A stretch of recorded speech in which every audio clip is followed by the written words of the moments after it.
मेरा धर्मा तू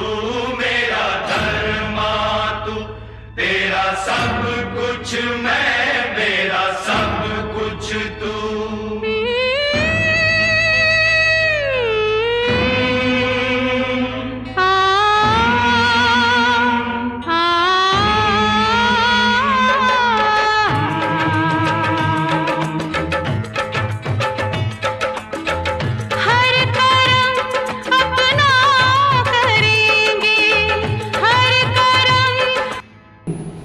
दरवर्षी आपण या दिवशी विविध स्पर्धेला वंदन करूया आणि आपल्या या कार्यक्रमाला सुरुवात करूया। आज त्यांच्या स्मृतिदिनानिमित्त वक्तृत्व स्पर्धेचे आयोजन या दालनात करण्यात आले आहे। कैलासवासी डॉक्टर त्र्यंबक नरवणे यांनी या शाळेची स्थापना केली। त्यांच्या कार्याबद्दल थोडक्यात आपण जाणून घेऊया। त्यांनी केलेले कार्य हे खूप अनमोल आहे। ही जी वास्तू आपल्याला या ठिकाणी दिसते, ही जी इमारत दिसते आहे, ही त्यांची बंदोबस्त करायचा ठरवू लागले। विवेकानंदान एका काय वाचले झालेले होत्याचा काशा परिचय झाले पण लक्षात मी आता पहिली 2 मध्ये शिकत आहे। हे नाव शौर्या पंकज तांबेकर। माझ्या गोष्टीचे नाव सुधीरवाडी आहे। मी तुम्हाला माझे नाव आहे माझे नाव पालक प्रतिनिधी चौथीच्या पालक प्रतिनिधीने बोलवलं होतं आणि नाव यज्ञेश नारायण केतकर। मी आता दुसरे 1 मिनिट शिकत आहे। गोष्टीचे नाव सात शेतीवाले होते। एक मुलगी होता, तो गावात राहायचा। त्याला 7 शेत्या होत्या। तो शाळेत जायचा। एक दिवशी भगवान संतोषवाने मी दुसरीमध्ये शिकत आहे। बोधकथेचं नाव आहे कष्टाची कमाई श्रेष्ठ। एका नगरात 2 चोर आराम करत होते। प्रत्येक दिवशी ते चोरी आज आपल्या पराक्रमाबद्दल एका कविता। माझे नाव आरोग्य कृष्ण माने। मी आता दुसरी 2 मध्ये शिकत आहे। गोष्टीचे नाव आहे परीक्षक, सर्व शिक्षक व माझ्या बालमित्रांनो सर्वांना नमस्कार। स्त्रियांच्या अंतराळी जीवनात पेटवले तिने ज्ञानाच्या ज्योती, म्हणून तर आज समोर आहे ती थोर सावित्री। होय, सावित्रीबाई फुले 1831 रोजी जन्मलेल्या एक आद्य समाजसुधारक, शिक्षण तज्ञ सावित्रीबाई फुले यांनी केलेले थोर कार्य आज मी तुमच्यासमोर एक पात्राच्या माध्यमातून सादर करणार आहे। मी सावित्रीबाई फुले। माझा जन्म झाला तेव्हा मी आंधळीच होते। डोळे असून आंधळी, दृष्टी असून दृष्टीहीन। पण मग माझ्या आयुष्यात एक ज्योती नावाची ज्योत आली।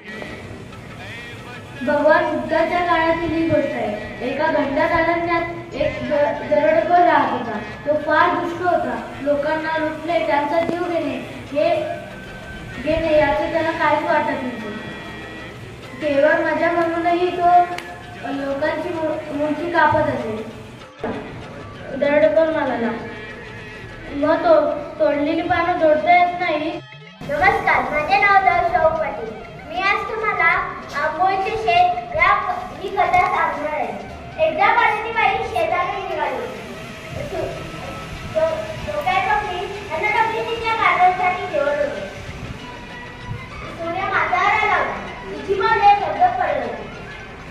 समोरून पाठवल्या जाणाऱ्या एका रुवाबदार मनुष्याने तिला थांबवले। तिला विचारले, हे कसं काम? नमस्कार, माझे नाव आरोग्य अनंत निवळे। मी आता 4थी शिकते। आज मी तुम्हाला जिजाऊ यांच्याबद्दल थोडीशी माहिती सांगणार आहे। की तुम्ही शांत चित्ताने ऐकावे ही माझी नम्र विनंती। जागवायची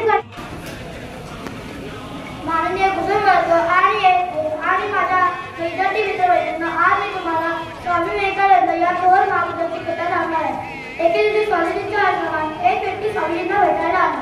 तो आपली अडचण स्वामीजींना सांगितली। माझे नाव मल्हार बाळासाहेब रोडकर। मी इयत्ता 4थी 2 मध्ये शिकत आहे। किल्ली 4थी मध्ये शिकत आहे. महात्मा फुले एक महान समाज सुधारक थोर सर्व पालक आणि छोटे छोटे मस्त विद्यार्थी. आमचा तर ॲक्च्युली माझी मुलगी 4थीत आहे, त्यामुळे हे सगळे कार्यक्रम आता असं वाटायला लागले की शेवटचे आहे. त्यामुळे थोडंसं वाईट पण वाटते की आता ह्याच्यापुढे किती आम्हाला बघायला मिळतील माहीत नाही, कारण वरती गेल्यानंतर प्रत्येक कार्यक्रमालाच बोलवतील असं काही नाही आहे. आणि आज मलाच बरं वाटतं की आज मी आले आणि मला बघायला मिळालं. थँक्यू बाई आम्हाला बोलवल्याबद्दल. पहिली गोष्ट म्हणजे पालकप्रतिनिधींना खूप छान वाटलं. खूप छान छान बोधकथा पहिली दुसरीच्या मुलांनी आणि 4थीच्या मुलांनी शौर्यकथा खूप सुंदर पद्धतीने सादर केल्या. त्याच्यातून भरपूर काही शिकण्यासारखं होतं. जर मुलांनी नीट ऐकलं असेल तर खूप खूप गोष्टी छान छान शिकण्यासारख्या होत्या. आणि दुसरी कौतुकाची गोष्ट म्हणजे एवढ्या लहान मुलांनी, म्हणजे पहिलीची मुलं पण येऊन नुसतं उभी राहिली असते तरी चाललं असतं ॲक्च्युली, पण छान ते बोलले, त्यांनी प्रयत्न केला. दुसरी 4थी सुंदरच की नुसता अभ्यास नाही, ह्या आंतरशालेय स्पर्धा असतात ना, तर ती ओवीची ताई इतर